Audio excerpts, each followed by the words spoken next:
नमस्कार, स्वागत करती हूँ आप सभी का भारत 24 पर। मैं हूँ आपके साथ पूर्णिमा मिश्रा और वक्त है वंदे भारत का, जिसमें हम तमाम खबरों पर बात करने वाले हैं। लेकिन सबसे पहले बात इजरायल हमास जंग की करेंगे। हमास हैवानियत की सारी हदें पार कर चुका है, बेगुनाहों को मौत की नींद सुला रहा है। एक तरफ इजरायल और हमास के बीच ये जंग चल रही है, तो दूसरी तरफ इजरायल हमास को लेकर भारत की सियासत में खेमेबंदी नजर आ रही है। वोट बैंक के खेल में कुछ नेता हमास के समर्थन में हैं, तो बीजेपी उन्हें इंसानियत का सबक सिखा रही है। देश भर में जातीय जनगणना को लेकर बहस जारी है। तेलंगाना में राहुल गांधी ने जातीय जनगणना को देश का एक्सरे बता दिया। राहुल गांधी ने कहा कि तेलंगाना में कांग्रेस की सरकार आते ही हम जातिगत आधारित गणना करवाएंगे। प्रधानमंत्री नरेंद्र मोदी वीडियो कॉन्फ्रेंसिंग के जरिए महाराष्ट्र में 511 ग्रामीण कौशल विकास केंद्रों की शुरुआत की उन्होंने बीजेपी के दिवंगत नेता प्रमोद महाजन के नाम पर इन ग्रामीण कौशल विकास केंद्रों की शुरुआत की गई। इन केंद्रों की स्थापना से युवाओं को रोजगार मिलेगा और इसके साथ ही बाकी तमाम खबरें भी शामिल रहने वाली हैं। लेकिन सबसे पहले बात इजरायल और हमास के बीच छिड़ी जंग की करेंगे, क्योंकि इसका असर भारत पर भी नजर आने लगा है। इस मुद्दे को लेकर देश में जमकर सियासत हो रही है। ये पहला मौका नहीं है जब इस तरीके की सियासत भारत में देखने को मिल रही है। इससे पहले भी इस तरीके की सियासत होती रही है। दुनिया के किसी भी हिस्से में कोई घटना हो और उसमें मुसलमानों का नाम हो, तो फिर भारत की सियासत पर उसका असर जरूर देखने को मिलता है। अमेरिका में अल-कायदा के आतंकवादी 9/11 का हमला करते हैं, तो उसकी आंच भारत की सियासत पर भी पड़ती है। इराक, लीबिया, अफगानिस्तान, सीरिया, कहीं भी अमेरिकी फौज हमला करती है तो इसका असर भारत की सियासत में देखने को मिलता है। आईसिस के आतंकी हमले करते हैं, असर भारत में दिखता है। अफगानिस्तान में तालिबान तख्ता पलट करता है, सियासी गर्मी भारत में बढ़ जाती है। और अब इजरायल और हमास की जंग ने भारत की सियासत को गर्म कर दिया है। इजरायल पर हमास की बर्बरता पूरी दुनिया देख रही है। पूरी दुनिया हमास की निंदा कर रही है, लेकिन भारत में इसका असर सियासी खेमेबंदी के तौर पर नजर आने लगा है। भारत की सियासत में इजरायल और फिलिस्तीन की जंग को वोट बैंक की राजनीति में सुलगाया जा रहा है। विपक्षी दलों के नेता इस मुद्दे को लेकर जमकर बयानबाजी कर रहे हैं। विपक्ष हमास को लेकर एक सॉफ्ट कॉर्नर में है। हमास की बर्बरता पर खामोश विपक्ष फिलिस्तीन के सहारे मोदी सरकार पर हमलावर है और अपने वोट बैंक की सियासत को मजबूत कर रहा है। तो विपक्ष हमास के आतंकियों के लिए मुंह नहीं खोल रहा, लेकिन गाजा पर हमले की निंदा कर रहा है। जबकि गाजा के अस्पताल पर हुए हमले की पूरी दुनिया निंदा कर रही है। प्रधानमंत्री नरेंद्र मोदी ने भी गाजा पर हुए हमले की कड़ी शब्दों में निंदा की है। प्रधानमंत्री ने फिलिस्तीन के राष्ट्रपति महमूद अब्बास से बात की और इस बातचीत के दौरान पीएम मोदी ने गाजा के अल अहली अस्पताल में नागरिकों की मौत पर अपनी संवेदना व्यक्त की है। प्रधानमंत्री मोदी की तरफ से एक ट्वीट किया गया और इसमें इस बात का जिक्र उनकी तरफ से किया गया। फिलिस्तीनी राष्ट्रपति महमूद अब्बास से बात की, गाजा के अल अहली अस्पताल में नागरिकों की मौत पर अपनी संवेदना व्यक्त की है। हम फिलिस्तीनी लोगों के लिए मानवीय सहायता भेजना जारी रखेंगे। क्षेत्र में आतंकवाद, हिंसा और बिगड़ती सुरक्षा स्थिति पर अपनी गहरी चिंता साझा की है। इजरायल फिलिस्तीन मुद्दे पर भारत की लंबे समय से चली आ रही सैद्धांतिक स्थिति को एक बार फिर से प्रधानमंत्री मोदी ने दोहराया है। इससे पहले कल भी पीएम मोदी ने सोशल मीडिया पर गाजा के अस्पताल पर हुए हमले की निंदा की थी और अपनी संवेदनाएं व्यक्त की थी। प्रधानमंत्री मोदी लिखते हैं, गाजा के अल अहली अस्पताल में लोगों की दुखद मौत से गहरा सदमा लगा है। पीड़ित परिवारों के प्रति हमारी संवेदनाएं और घायलों के शीघ्र स्वस्थ होने की कामना। जारी संघर्ष में आम नागरिकों का हताहत होना गंभीर और निरंतर चिंता का विषय है। इसमें शामिल लोगों को जिम्मेदार ठहराया जाना चाहिए, ये प्रधानमंत्री ने ट्वीट किया। पीएम के इस प्रतिक्रिया के बाद भारत की मजबूत विदेश नीति और हर तरह की हिंसा के खिलाफ होने के कदम को पूरी दुनिया ने देखा। विपक्ष इस बात को समझ नहीं पा रहा कि भारत फिलिस्तीन या गाजा के खिलाफ नहीं है, बल्कि मजलूमों और बेगुनाह पर जो बर्बरता हो रही है उसको लेकर हमास के आतंकियों के खिलाफ है, जो जुल्म की नई इबारतें लिख रहे हैं, महिलाओं के साथ जुल्म की हदें तोड़ रहे हैं। लेकिन हर बार इस बात को कहा गया कि फिलिस्तीनी नागरिकों की सुरक्षा बेहद अहम है। लेकिन भारत में विपक्ष की सबसे ज्यादा हमदर्दी हमास के साथ है। यही वजह है कि विपक्ष हमास के आतंकियों का समर्थन कर रहा है, या ये कह लीजिए कि फिलिस्तीन के कंधे पर बंदूक रखकर वो हमास को सपोर्ट कर रहा है। गाजा के पास वेस्ट बैंक नीति, भारत में वोट बैंक की राजनीति नजर आने लगी है और इसको लेकर सियासत भी गरमाने लगी है। यानी कि हमास और इजरायल की जंग में खेमों में बटी हुई भारतीय सियासत में शब्दों के बाढ़ छोड़े जा रहे हैं। विपक्ष अपनी सरकार को घेरने के लिए फिलिस्तीन का सहारा ले रहा है, तो बीजेपी विपक्ष को समझा रही है कि आतंकियों का समर्थन करना दुनिया की कौन सी किताब में लिखा हुआ है। शरद पवार जी सुप्रिया मैडम को भेजेगा गाजा में हमास के लिए लड़ने के लिए। ये जो है असम के मुख्यमंत्री बोल रहे हैं, पहले तक कांग्रेस में थे, कांग्रेस का नमक खाया था, आज नमक का कारखाना बदल लिया है। लगता है वो भी आज जिस पार्टी में है वो हमास से कम नहीं है। टेररिज्म, अपने विरोधियों को खत्म करना, एजेंसी का दुरुपयोग करना। तो आपने सुना कि किस तरीके से इजरायल और हमास जंग को लेकर एक तरफ सियासत हो रही है, तो दूसरी तरफ हमास को और फिलिस्तीन को एक तराजू में तोलते हुए अपनी सियासत को बल दिया जा रहा है। लेकिन यह भी साफ है कि फिलिस्तीन अलग है, भारत फिलिस्तीन के संबंध अलग हैं, लेकिन आतंकवाद के खिलाफ खड़ा हुआ भारत हमास को लेकर लगातार अपनी आवाज को मुखर करते हुए इजरायल को समर्थन दे रहा है। खुद को मुसलमानों का सबसे बड़ा हितैषी बताने वाले असदुद्दीन ओवैसी खुलकर इजरायल और फिलिस्तीन की जंग पर टिप्पणी कर रहे हैं। गाजा के समर्थन में ओवैसी हैदराबाद 23 अक्टूबर को रैली कर रहे हैं। वार पलटवार की इस जंग में इजरायल और फिलिस्तीन की जंग से ज्यादा भारत की सियासत में तनाव देखने को मिल रहा है। ओवैसी की टिप्पणी पर असम के सीएम हेमंत बिस्वा शर्मा ने उन्हें गाजा जाने की सलाह दे दी है। हम हमारे वजीर आजम से कहना चाहेंगे कि मोदी जी रोको जो गाजा में जुल्म हो रहा है फलस्तीनियों पर। आपने कहा कि India stands in solidarity with the Palestinian people, तो सॉलिडारिटी दिखाओ, रोको उन लोगों को। 21 लाख में से 10 लाख लोग बेघर हो चुके हैं। अपोजिशन एमपी को लेके वो गाजा जाए और हमास के लिए लड़े, उसका मेरा यही एडवाइस है। हैदराबाद में बिरयानी खा के काहे का ये सब ड्रामा करते हो? आपको जाना है तो गाजा जाओ। What about the hostages, what about the killing of innocent kids, इसका बारे में आप कुछ नहीं बोलेगा। तो ये तुष्टीकरण नहीं है तो और क्या है? सुना आपने, आरोप प्रत्यारोप किस तरीके से जारी है। कहते हैं कि सियासत कभी अपने मुनाफे से मुरब्बत नहीं करती है, अपना काम चंगा तो फिर सब हर हर गंगा। सियासत की नब्ज थामकर चुनावी फिजा का पता लगा लेने वाले शरद पवार भी इजरायल और गाजा की जंग में अपना वोट बैंक तलाश रहे हैं।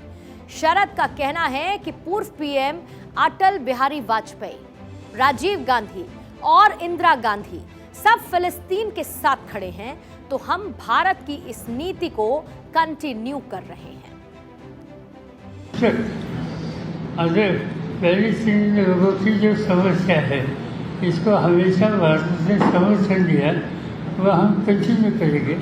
और साथ साथ कोई एक संगठन हमला करने के लिए काम करते हैं, हम इनके खिलाफ है। ये एक्सटर्नल अफेयर्स मिनिस्ट्री का स्टेटमेंट है। लेकिन फिलिस्तीन पर शरद पवार की फिसलती जुबान को रोकते हुए उन्हें केंद्रीय मंत्री नितिन गडकरी और पीयूष गोयल ने सबक सिखा दिया। पीयूष गोयल ने शरद पवार को बाटला हाउस एनकाउंटर की याद दिला दी। क्या लिखते हैं वो?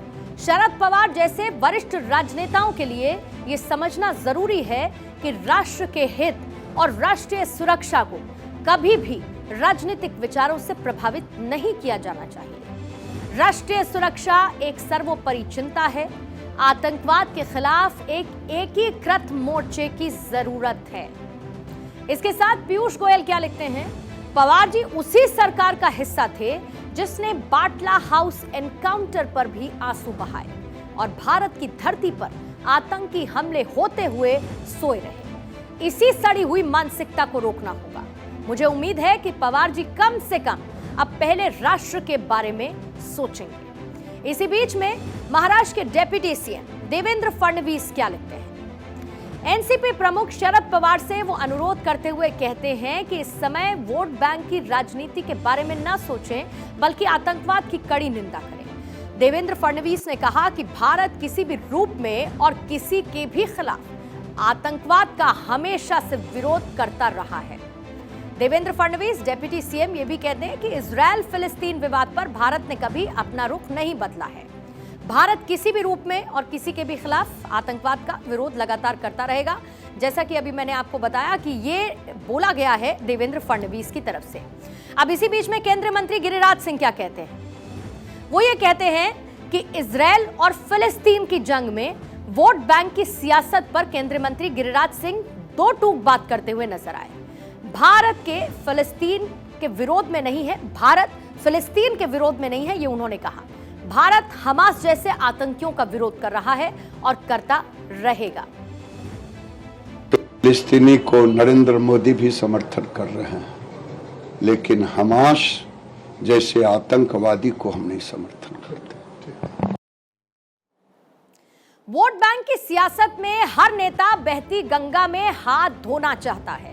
इजरायल और गाजा की जंग में भारत की सियासत धुआं धुआं दिखाई दे रही है। दो खेमों में बंट चुके सियासी दल एक दूसरे पर हमलावर हैं। बीजेपी नेता संगीत सोम का कहना है कि हमास का समर्थन करने वाले अपना रास्ता तय कर लें। जो लोग जोहर सही ठहराते हैं वो लोग आज इजराइल को देख लें, और जो लोग यहाँ हमास के समर्थन में बोल रहे हैं, मैं उन्हें भी समझाना चाहता हूं, वे भी अपना रास्ता नाप लें, वो भी अपना रास्ता नाप लें। मन आए पाकिस्तान चले जाएं और मन आए तो हमास के आतंकवादियों के साथ चले जाएं, लेकिन हिंदुस्तान में गतिविधि नहीं होने दी जाएगी। सियासत के बीच इस बात को राजनीतिक दल समझने की कोशिश नहीं कर रहे कि भारत के इजरायल और फिलिस्तीन दोनों मुल्कों से दोस्ताना संबंध हैं। भारत सिर्फ और सिर्फ हमास के आतंकवाद के खिलाफ अपनी आवाज को बुलंद कर रहा है। भारत हमेशा से आतंकवाद के खिलाफ रहा है, लेकिन चुनावी माहौल में इस मुद्दे को वोट बैंक की तरह भुनाने की कोशिश की जा रही है।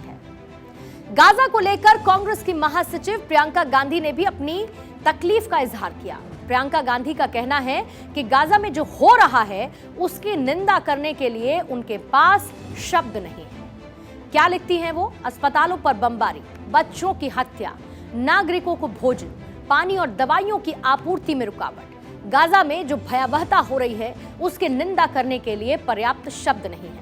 एक महिला, एक मां, एक इंसान के तौर पर मुझे शर्म आती है कि दुनिया इन अपराधों को इतनी बेदर्दी से करने की इजाजत दे रही है। और इसी बीच में आपको बड़ी खबर एक बता दें, इजरायल और फिलिस्तीन जंग पर राहुल गांधी का भी रिएक्शन आया है। इजरायल फिलिस्तीन के बीच हिंसा बंद होनी चाहिए, ये कहा है राहुल गांधी ने। इजरायलियों की हत्या की भी निंदा की जाए, इजरायलियों की हत्या अपराध बताया राहुल गांधी ने। गाजा में मानवता के खिलाफ अपराध हो रहा है। भोजन, पानी, बिजली रोककर मानवता के खिलाफ इस अपराध को अंजाम दिया जा रहा है। गाजा में बच्चों समेत हजारों लोगों की हत्या हुई है, ये कहा राहुल गांधी ने।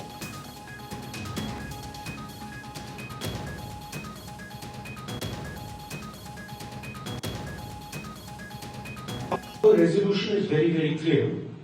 What we are saying is that we are against violence of any kind. We do not appreciate any type of violence against innocent civilians, regardless of who does it and how it is done. and that's very clear in our resolution. There is no question of condoning violence. Anybody who kills civilians is wrong, and any killing of civilians is a crime. That's our position. And we oppose any murder of innocent civilians. Anyway. और आइए अब आगे बढ़ते हैं। चुनावी मौसम में सियासत हर मुद्दे को वोट बैंक के एतबार से भुनाने की कोशिश कर रही है। तेलंगाना के सियासी मैदान में जातीय जनगणना का मुद्दा गूंज रहा है। तेलंगाना में चुनाव प्रचार के दौरान राहुल गांधी ने कहा कि तेलंगाना में अगर कांग्रेस की सरकार आई तो कांग्रेस जातीय जनगणना करवाएगी। राहुल गांधी ने जातीय जनगणना को देश में सबसे बड़ा मुद्दा बताया। उन्होंने कहा जातीय जनगणना देश का एक्सरे जैसा है, जिससे देश के दलित, ओबीसी और सामान्य वर्ग की स्थिति पता चल सकेगी। राहुल गांधी ने कहा कि कांग्रेस शासित राज्यों छत्तीसगढ़, राजस्थान, कर्नाटक को जातीय जनगणना कराने के लिए कहा गया है।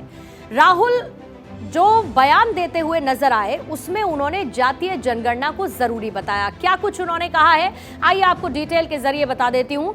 वो ये कहते हैं कि तेलंगाना में अगर सरकार आई तो जातीय जनगणना कराएंगे। जातीय जनगणना देश के एक्सरे जैसा है, ये कहा राहुल गांधी ने। और दुकानदारों की जेब से जीएसटी निकलती है और अडानी जी की जेब में चली जाती है। ऐसा हिंदुस्तान हमें नहीं चाहिए। जातीय जनगणना बेहद जरूरी है। जातीय जनगणना से पता लगेगा किसकी कितनी आबादी है, किसके पास हिंदुस्तान का कितना धन है, देश में कितने दलित, ओबीसी, आदिवासी और सामान्य वर्ग के लोग हैं। जातीय जनगणना से पता चलेगा किसकी कितनी भागीदारी है। जातीय जनगणना से मालूम होगा देश का धन कैसे बांटा जा रहा है। छत्तीसगढ़, राजस्थान और कर्नाटक को जातीय जनगणना कराने के लिए कहा गया है, यह भी कहा राहुल गांधी ने। అందుకోసమే దేశాన్ని కావాల్సింది మన సెన్సస్ ఎక్స్రేలో ఉంటుంది, అది కావాలని మనం డిమాండ్ చేస్తాం। उससे पता लगेगा कि किसकी कितनी आबादी है। దానివల్ల ఎంతమంది ఓబీసీలు, ఎస్సీ, ఎస్టీలు ఉన్నారని మొత్తం దేశవ్యాప్తంగా ఉన్న వారందరికీ తెలియజేస్తారు। और उससे पता लगेगा किसके पास हिंदुस्तान का धन है। దాంతోనే ఈ మన దేశ సంపద ఎవరి దగ్గర ఎంత ఉందని एक्सरे के बाद हम गरीब लोगों को सचमुच में भागीदारी दे पाएंगे। एक्सरे చేసిన తర్వాత పేదవారికి ఈ దేశ సంపదలో వాటాదారులుగా చేస్తామని మేము చెప్తా ఉన్నాం। और हिंदुस्तान की प्रगति में एक बिल्कुल नया चैप्टर लिखा जाएगा। अब बात प्रधानमंत्री नरेंद्र मोदी की करेंगे, जो कि वीडियो कॉन्फ्रेंसिंग के जरिए महाराष्ट्र में 511 प्रमोद महाजन ग्रामीण कौशल विकास केंद्रों का शुभारंभ उनकी तरफ से किया गया। और इस दौरान पीएम मोदी ने कहा कि आज पूरी दुनिया में भारत के स्किल्ड युवाओं की डिमांड बढ़ रही है। बहुत से देश ऐसे हैं जहां पर सीनियर सिटीजन्स की संख्या बहुत ज्यादा है और बुजुर्गों की संख्या बढ़ रही है। वहां पर ट्रेंड युवा बहुत मुश्किल से मिल रहे हैं। पीएम मोदी ने कहा कि इस बारे में किए गए सर्वे से यह पता चला है कि दुनिया के 16 देश करीब 40 लाख स्किल्ड युवाओं को अपने देश में नौकरी देना चाहते हैं और इन देशों में स्किल्ड प्रोफेशनल्स की कमी है। Construction sector, tourism industry, hospitality और ट्रांसपोर्ट जैसे ऐसे बहुत सारे सेक्टर्स हैं जहां पर आज विदेशों में स्किल्ड यूथ की डिमांड बढ़ी है।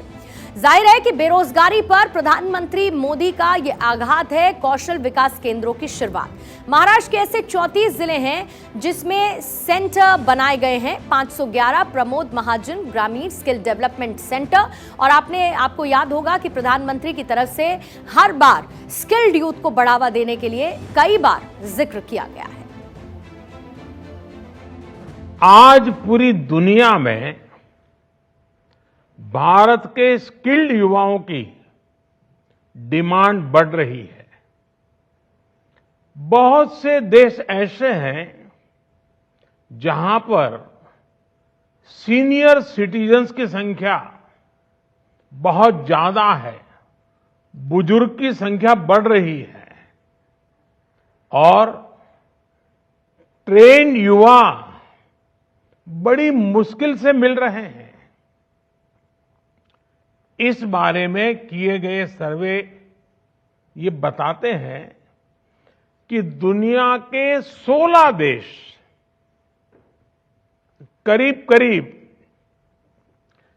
40 लाख स्किल्ड युवाओं को अपने यहां नौकरी देना चाहते हैं।